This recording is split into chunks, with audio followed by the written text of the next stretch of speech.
মুস্তাজাবুদ দাওয়া বলা হয়েছে। নাম্বার 1 মাজলুম, নাম্বার 2 মুসাফির, আর একজন হচ্ছে মা।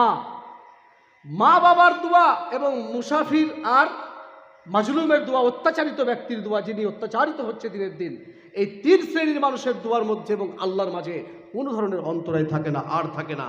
বাবা যদি শুধু মুখ দিয়ে বলে দেন, যে মা যদি শুধু মুখ দিয়ে বলে দেন, বাবা যদি শুধু মুখ দিয়ে বলে দেন তুই আর মানুষ হতে পারবি না, তাহলে সে আর মানুষ হতে পারবেই না। জি, আপনি দেখেননি সহিহ বুখারীর হাদিস? সহিহ বুখারীর হাদিস দেখেন, জুরাইজের হাদিস। সুবহানাল্লাহ, মা বাবা কি সম্পদ!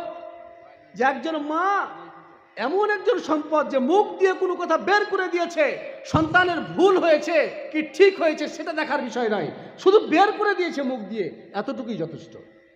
ডাক দিচ্ছেন জুরাইজকে এসে তার মা। জুরাইজ কি করছে? নফল সালাত আদায় করছে। ডাক দিয়েছে জুরাইজ। জুরাইজ বলছেন, আহারে, একদিকে আমার মা আর একদিকে আমার সালাত নামাজ, আমি আল্লাহর কাছে নামাজে দাঁড়িয়েছি আর আমার মা পিছন দিক থেকে আমাকে ডাক দিচ্ছে, আমি কার কথা শুনবো? মায়ের কথা শুনবো নাকি নামাজ ছেড়ে দেব? চলে গেলেন মা।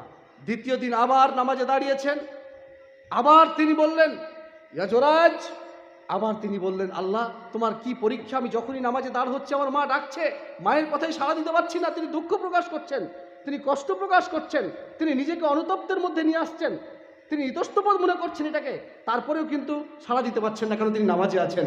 আর আল্লাহ কোরআনে বলেছেন আল্লাহর ইবাদতের পরে পিতামাতার অধিকার, আল্লাহর ইবাদতের আগে কিন্তু পিতামাতার অধিকার নয়, মাথায় রাখবেন। অতএব তিনি পাচ্ছেন না, তখন তিনি কি করছেন? তৃতীয় দিন একই